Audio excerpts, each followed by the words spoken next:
पुंडलिक वरदे हरी विठ्ठल श्री ज्ञानदेव तुकाराम सद्गुरु गणेशनाथ महाराज की जय।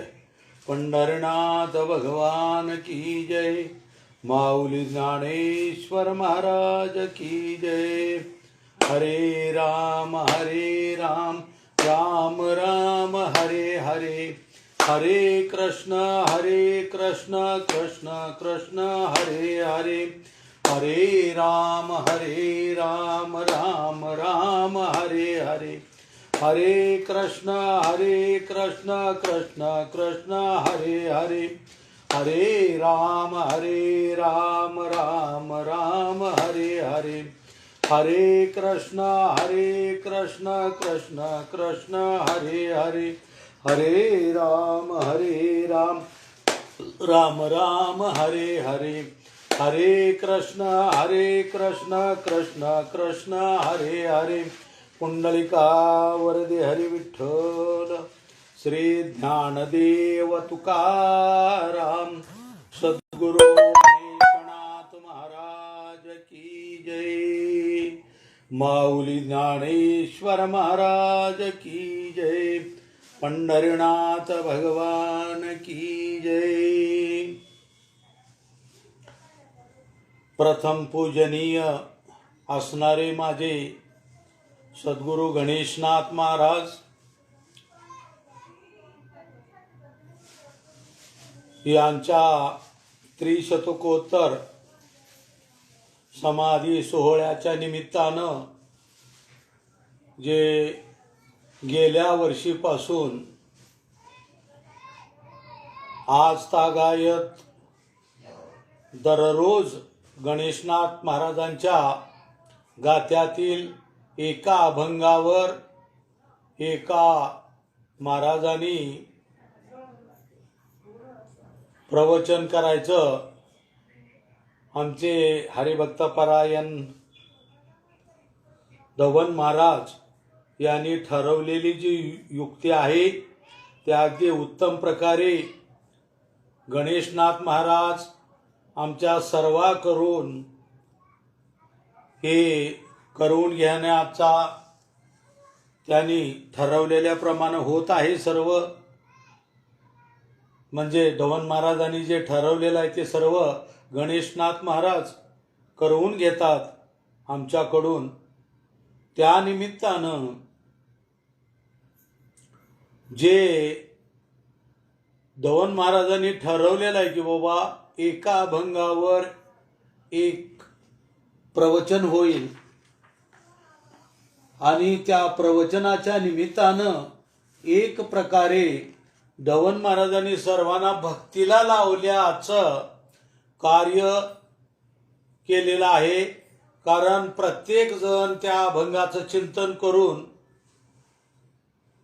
प्रवचनाला सुरुवात करत असतो आणि ती चिंतन म्हणजेच भक्ती असं मला म्हणायचंय। आणि आजच्या या अभंग मालिकेतील सद्गुरु गणेशनाथ महाराजांच्या अभंग मालिकेतील हा अभंग माझ्या वाट्याला आलेला आहे। तो अभंग पुढील प्रमाणे आहे।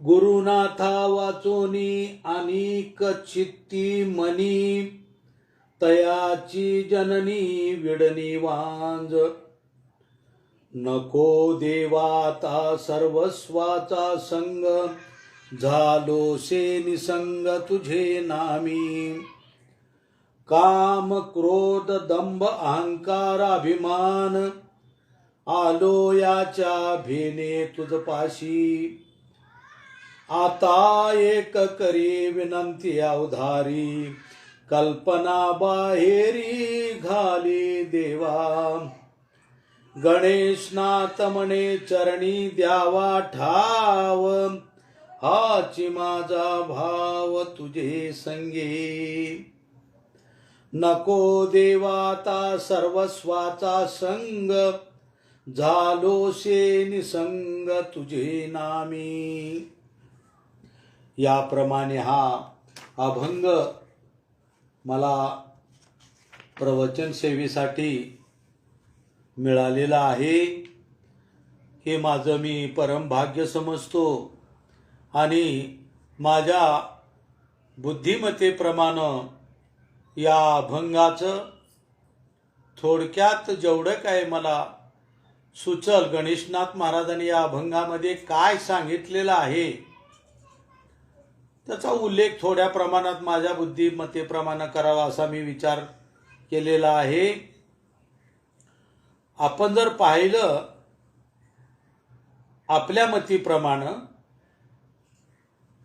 त्यावेळेस सद्गुरू गणेशनाथ महाराजांची विचारश्रेणी त्या शब्दावरून काय होती आणि आपल्याला त्यांना काय सांगायचं होतं हे आपण अगदी त्याच पद्धतीनं नाही सांगू शकलो तरी आपल्या बुद्धिमत्तेप्रमाणे आपल्याला खरं तर बोलता येईल.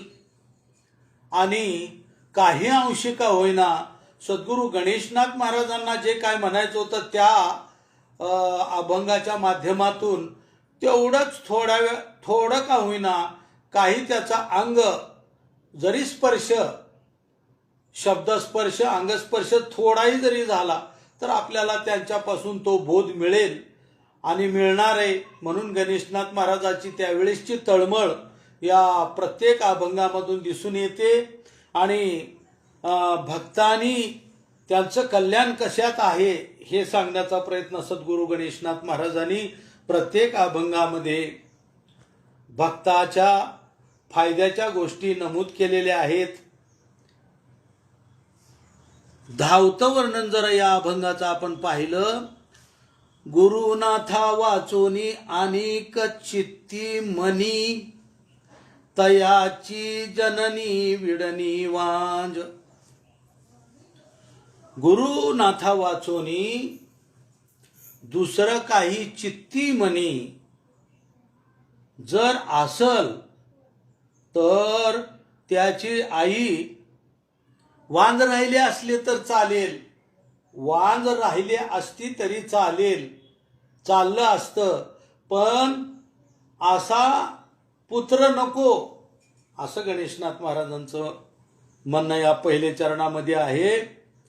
कारण चित्त, आता चित्ताच्या बाबतीत आपल्याला पुढे बोलता येईल, आणि मन हे फक्त सद्गुरुनाथावरच असावं असं गणेशनाथ महाराजाचं मत आहे. आणि जर चित्त आणि मन सद्गुरुनाथावर नसेल तर त्याची जी आई आहे ती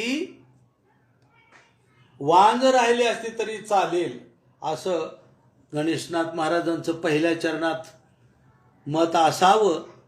नको देवा आता सर्वस्वाचा संग, झालो से निसंग तुझे नामी. देवाबरोबर बोलणं साध्य करतात, म्हणजे साधन साध्य करावं लागलेत गणेशनाथ महाराज. सर्वस्वाचा संग नको देवा आता म्हणतात. बाकीचं हे सगळं मिथ्या आहे आणि फक्त एक म्हणजे तुझं नाव खरं आहे देवा, आणि त्याच्यामध्ये दुसरा कुठलाही संघ नको, फक्त नामाचा संघ असावा असं गणेशनाथ महाराज दुसऱ्या चरणामध्ये सांगतात. काम क्रोध दंभ अहंकार अभिमान, आलो याच्या भेने तुझ पाशी.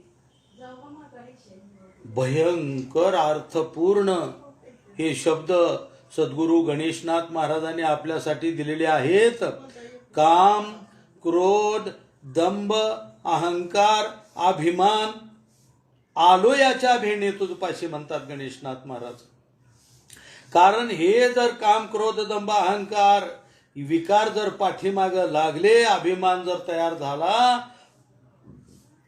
तर त्याच्या जन्माचं काहीही सार्थक होत नाही, कुठलंही सार्थक होत नाही.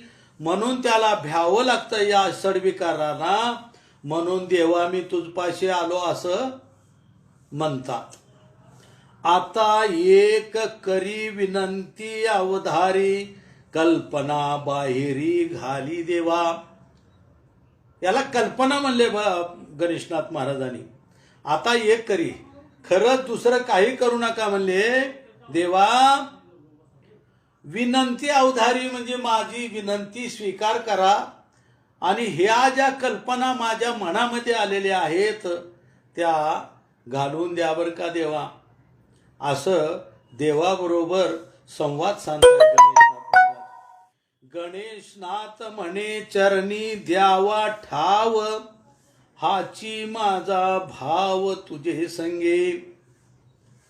तुमच्या देवा तुमच्या चरणावर लीन व्हावं असं मला वाटतंय आणि हा भाव मी तुझ्यावर टाकलेला आहे देवा, त्याची पूर्तता तुम्ही करा अशी विनंती सद्गुरू गणेशनाथ महाराज या अभंगाच्या धावत्या वर्णनावरून मला जेवढं समजलं तेवढं मी सांगितलेलं आहे.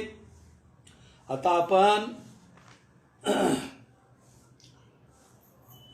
थोडक्यात गणेशनाथ महाराजांच्या अभंगाचा थोडा विस्तारपूर्वक थोडं जेवढं आपल्याला जमेल त्या पद्धतीनं आपण अभंग सोडवण्याचा प्रयत्न करूया. कुठे ठेवलो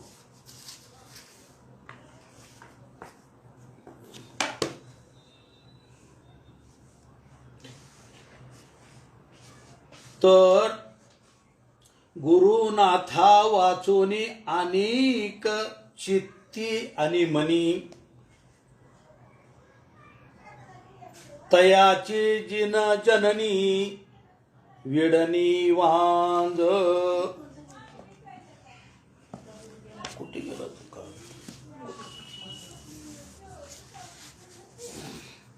थोडस घोटाळा झाला.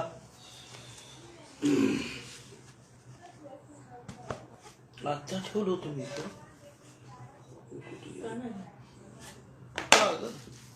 बनवलो तुम्ही.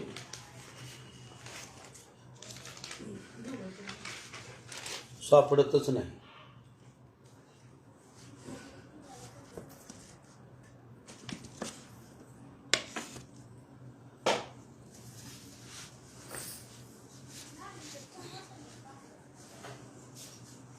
बघ बरं कुठं ठेवलं.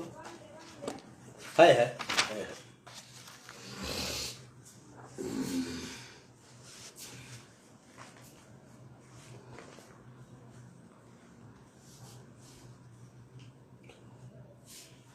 थोडासा व्यत्यय आला. गुरुनाथा वाचून या अनेक चित्ती मनी, तयाची जननी विडणी वांज. चित्त आणि मन शुद्ध असलं पाहिजे आणि त्या शुद्ध मनाने आणि शुद्ध चित्ताने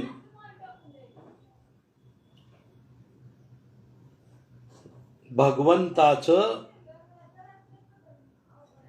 नाव घेतलं पाहिजे. तुकाराम महाराज म्हणतात, चित्त समाधान तरी वेश वाटे सोनी. चित्त जर समाधान असेल तर सोनं सुद्धा विष वाटतंय. कारण मोहाची त्यावेळेस समाप्ती झालेली असते आणि त्यावेळेस चित्त आणि मन शुद्ध असतं.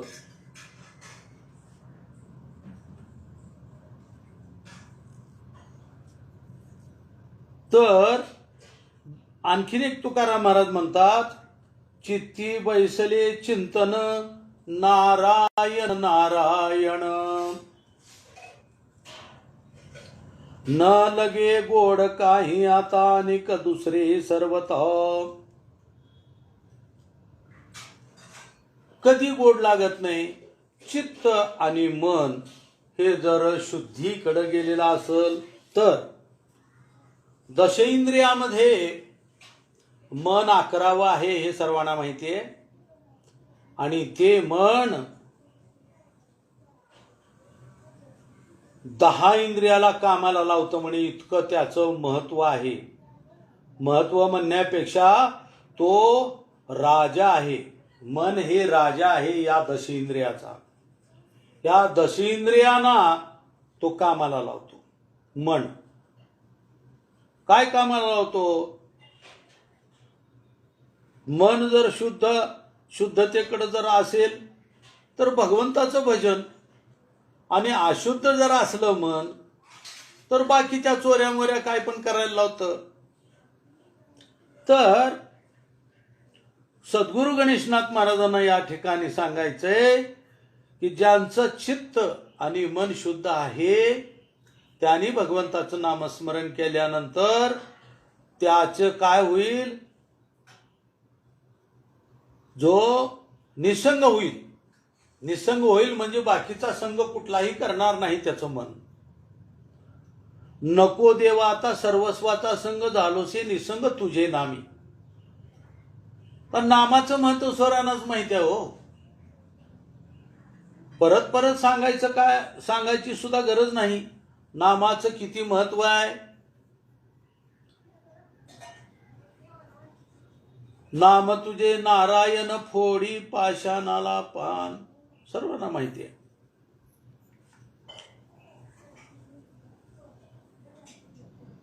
नाम कोण कोण घेतले असं जर आपण संतांचे वर्णन करावं लागले तर असे अनेक संत आहेत.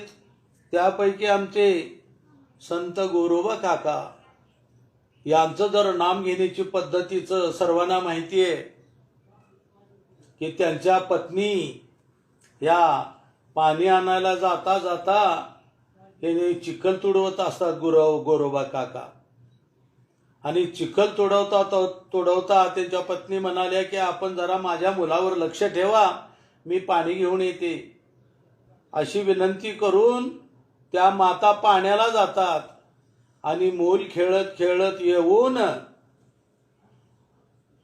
सद्गुरू गोरोबा काकांच्या पायाखाली म्हणजे चिखलाच्या जवळ चिखलावर येतं आणि त्यांचं जे चित्त आहे ते भगवंतावर जडलेलं असतं. खाली त्यांचं संसार रूपी चिखल तुडवत असतात आणि वरती चित्तातून मनातून भगवंताचं नामस्मरण करतात. आणि त्या नामस्मरणामध्ये समाधी लागली असून खाली मूल आहे का चिखल आहे हे त्यांना कळलं नाही. एवढं ते नामाचं महत्व आहे. ज्या वेळेस त्या माता पाणी घेऊन बाहेर आल्या आणि त्यांनी स्वतः डोळ्यांनी पाहिलं आणि पुढचं जे काय आहे सर्व आपल्याला ते सांगत बसायचं नाही, पण नामामध्ये समाधी लागणं हे फक्त आमच्या गोरोबा काकांनी आपल्याला सांगून दिलेलं आहे की अशा पद्धतीनं चित्त आणि मन आपलं शुद्ध असल्यानंतर नामाचं स्मरण आपल्याला नीट होतं. तसेच आमचे तुकाराम महाराज हे आपण थोडक्यात सांगण्याचा प्रयत्न करतो. तुकाराम महाराज दररोज भंडाऱ्या डोंगरावर किंवा 2-3 त्यांचे ठिकाण होते, त्या ठिकाणी ते विणा घेऊन आपलं भजनासाठी जायचे. आणि त्यांच्या पत्नी म्हणायच्या, अहो तुम्ही कुठल्या ठिकाणावर जाऊन भजन करता हे तर मला सांगून जात जा. त्या ठिकाणी मी आपल्या भाकरी पोहोच करते. कारण त्यांचा मातेचा नियम असा होता की पती जेवल्याशिवाय पत्नीनं भोजन करायचं नाही असा दररोजचा नियम त्यांच्याकडे पण होता. आणि त्यांनी भोजन केल्यावर पहिला घास घेतल्यानंतर पुन्हा ह्या आपल्या मुखात घास घ्यायच्या, अशी त्यावेळेसची पद्धत होती. आता काय माहित नाही आपल्याला. आता कलियुगामध्ये कसं कसं चाललंय काय काय माहित नाही. हे पण कलियुगाचाच प्रसंग होता तो पण, हा पण आता थोडा या 500-700 वर्षामध्ये पासून सगळा बदल होत गेलेला आहे. तुकाराम महाराजांनी आपल्या पत्नीला सांगितलं, म्हणले मीच भानावर नसतो, माझे मन मला सांगत नाही, माझं चित्त कुठं आहे ते मलाच कळत नाही, फक्त भगवंताच्या नावावर असतं. म्हणून मी त्या 3 वाटेपर्यंत जातो. त्या 3 वाटेच्या नंतर मला भगवंत ज्या ठिकाणी न्यायचा त्या ठिकाणी नेत असतील, मी त्या ठिकाणी जाऊन भगवंताचं स्मरण करत असतो. पण ते ओळखायचं कसं, असं उल्लेख करून सांगितलं. आणि म्हणले की तुम्ही या 3 वाटा ज्या ठिकाणी फुटतात त्या ठिकाणी जाऊन त्या मातीला कान लावा, आणि ज्या मातीतून विठ्ठल विठ्ठल असा ध्वनी येत असेल त्या रस्त्याने तुम्ही या, म्हणजे मी तेथे सापडेन आणि तुम्हाची कुठलीही परेशानी होणार नाही. मला सांगायचंय काय, मन आणि चित्त शुद्धी असल्यानंतर हे घडतंय. तसंच आपल्याला थोडक्यात आणखीन जर सांगायचं जर म्हणलं, आमचे मारुती रायाच्या बद्दल सांगता येतंय.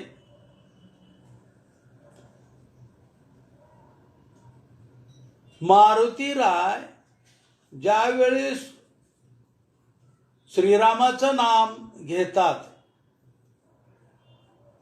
आणि ते घेत असताना त्यांचं चित्त आणि मन फक्त रामावरच राहायचं. हे कशावरून ओळखावं? हे युद्धविद्ध सगळं संपल्यानंतर रामाने सर्वाचा उल्लेख करून प्रत्येकांना एक एक एक एक बक्षीस द्यायला चालू केलं, पण मारुती रायांना काहीच दिलं नाही. सीतामाय बघत होत्या, मारुती रायाला भगवंतानी काहीच दिलं नाही.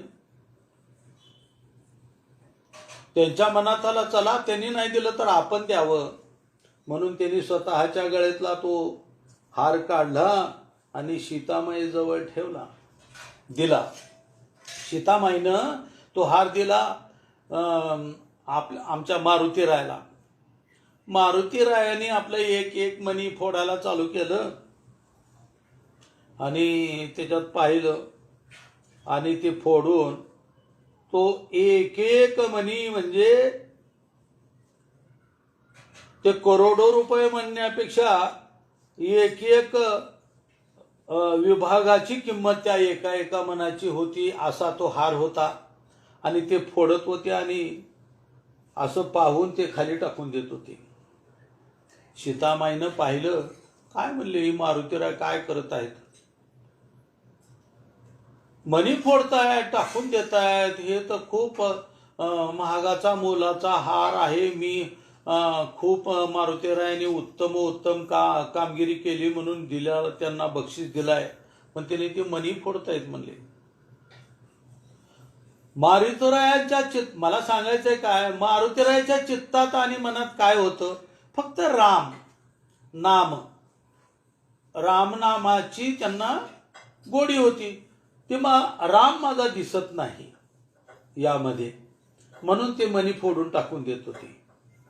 सीतामाईने येऊन विचारलं, हे काय करताय तुम्ही, तर म्हणले याच्यात राम नाही. मग तुमचा राम कुठं आहे? माझ्या हृदयात आहे म्हणले. हृदयात राम असलेला दाखवून दिला सीतामाईला. त्यावेळेस नामाचं महत्व किती आहे हे आपल्याला कळतं, सर्वांना माहिती होतं, पण आपल्याला मात्र नक्की कळतं. तसंच अजून एक आपल्याला नामाच्या बद्दल सांगता येईल. आमचे चोखोबा हे गाववेशीचं काम करत असताना, त्यांच्या गाववेशीचं काम करत असताना ते भिंत ढासळली आणि त्याच्यामध्ये बरेचसे असंख्य मंडळी प्राणगत झाली आणि त्याच्यामध्ये आपले चोखोबा महाराजही प्राणास मुकले. पण खूप दिवसानंतर भगवंतानी सांगितलं, म्हणले माझ्या चोखोबाचे काय झालं ते पाहायला पाहिजे, त्यांना पाठवून दिलं ना. आणि म्हणले की तुम्ही चोखोबाचे हाडं आणायला पाहिजे. गेले. ओळखायचं कसं, तर प्रत्येक हाड हे कानाला लावल्यानंतर विठ्ठल विठ्ठल असा ध्वनी ज्या हाडामधून येईल ते हाडं माझ्याकडे घेऊन या, असं भगवंतानं सांगितल्यामुळं त्यांचा आदेश पालन करण्यासाठी जाऊन ते त्याने ते असं ढीग केला हाडांचा आणि प्रत्येक हाड कानाला लावायचं आणि परत टाकून द्यायचं आणि ज्या हाडामधून विठ्ठल विठ्ठल असा ध्वनी प्राप्त होतो अशी हाडं भगवंताकडं घेऊन आले. या माध्यमातून सांगायचंय काय की कित्येक दिवस प्राणगत होऊन सुद्धा त्यांच्या हाडामध्ये जो विठ्ठल विठ्ठल नाम येत होतं म्हणजेच त्यांचं चित्त आणि मन फक्त नामावरच जडलेलं होतं असं मला सांगायचंय. आता तिसऱ्या चरणामध्ये गणेशनाथ महाराज काय म्हणतात, काम क्रोध दंभ अहंकार अभिमान आलो याच्या भेने तुझ पाशी देवा.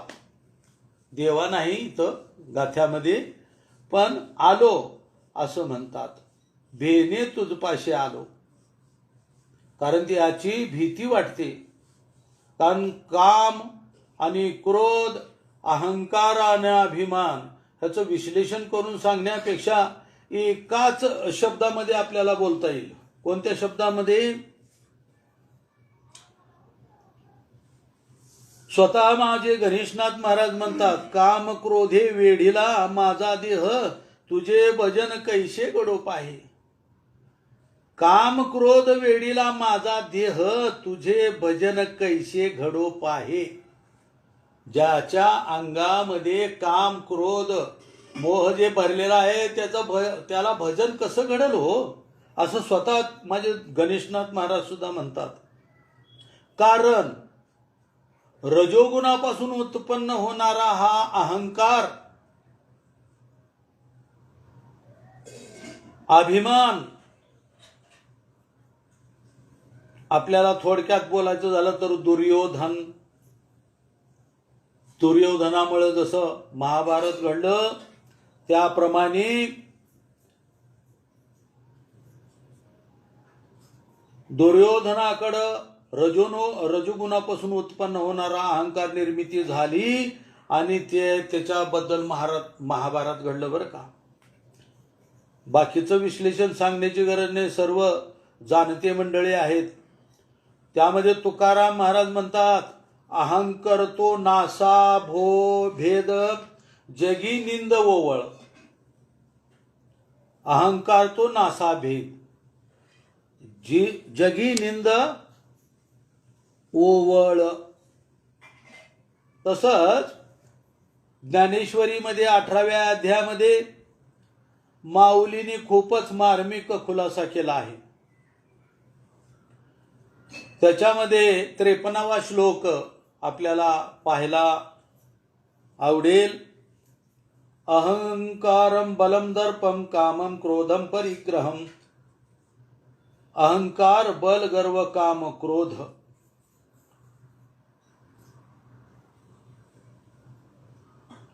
विमुच्य निर्मम शांतो ब्रह्म भूयाय कल्पते.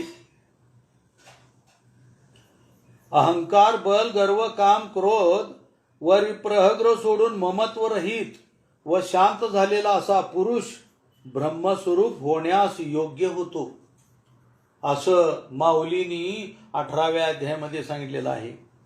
आणि ही योग्यता माझ्या गणेशनाथ महाराजांमध्ये होती अशी त्यांची खात्री होती. म्हणून आता एक करी विनंती अवधारी कल्पना बाहेरी घाली देवा असं गणेशनाथ महाराज म्हणतात. आता एक करी विनंती म्हणजे विनंतीचा स्वीकार करा देवा. आणि ह्या ज्या कल्पना आहेत ना कोणत्या, अहंकाराचं बलम दर्प काम क्रोधम अभिमान सगळं जे काय आहे ह्या ज्या कल्पना आहेत त्या माझ्या बाहेर घालही देवा अशी विनंती सद्गुरू गणेशनाथ महाराज करतात. हे 4थं चरण आहे.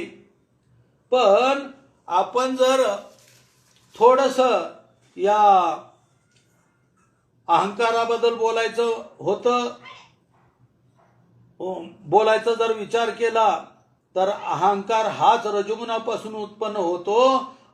रजोगुण वाढल्यामुळेच महाभारत घडले. मी आत्ता सांगितलं, सर्वांना माहिती आहे.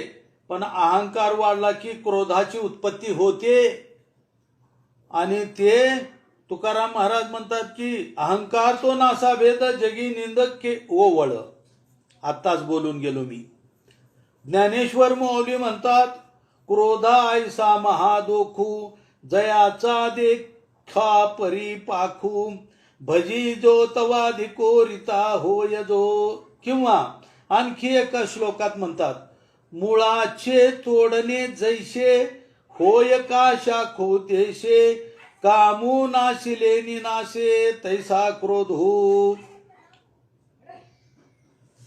महादोषात होते व ज्याचा स्वभाव असा आहे की ज्याची जो पूर्ती करती तो त्याची तृष्णा वाढतच जाते. कशाची? या कामक्रोधाची.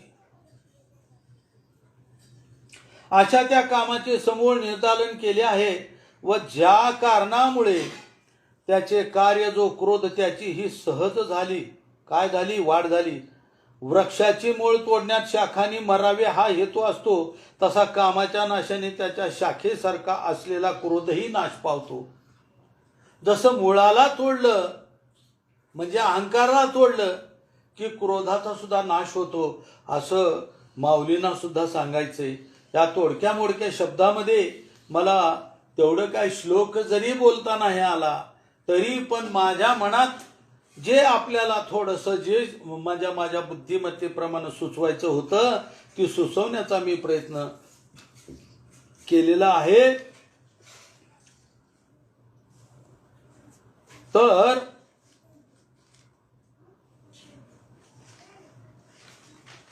आणखीन आपल्याला हा 5 चरणाचा अभंग असल्यामुळं मी 4 चरणाचा समजून थोडंसं. आता एक करी विनंती अवधारी कल्पना बाहेरी घाली देवा गणेशनाथ म्हणे चरणी द्यावा ठाव हाची माझा भाव तुझसे तुझे संगे.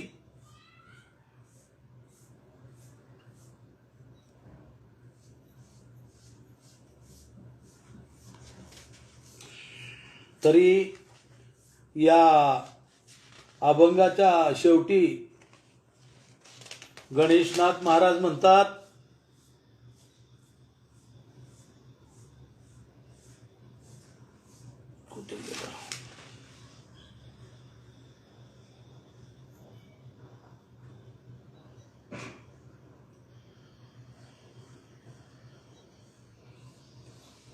ते सापडत नाही. गणेशनाथ म्हणे चरणी द्यावा ठाव हाची माझा भाव तुझे संगे. माझा भाव आहे देवा तुझ्या संगे.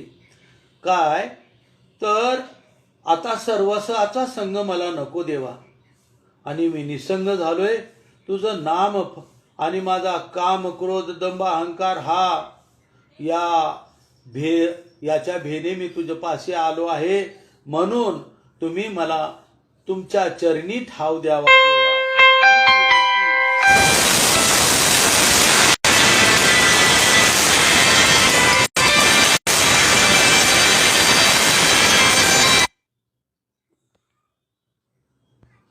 आणि या तोडक्या मोडक्या थोड्याशा विस्तारानं मी बोललो त्यामध्ये माझी काही चूक झालेली असेल ते माझी चूक.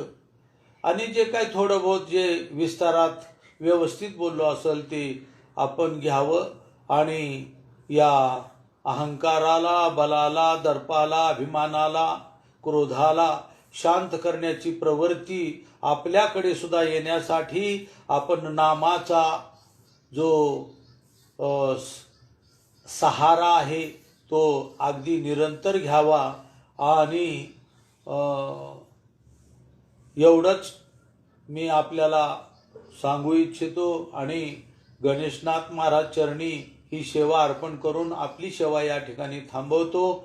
विठाल विठाल विठाल विठाल विठाल विठाल विठाल विठाल विठाल पुंडलिका वरदे हरी विठ्ठल श्री ज्ञानदेव तुकाराम सद्गुरु गणेशनाथ महाराज की जय. पंढरीनाथ भगवान की जय हो.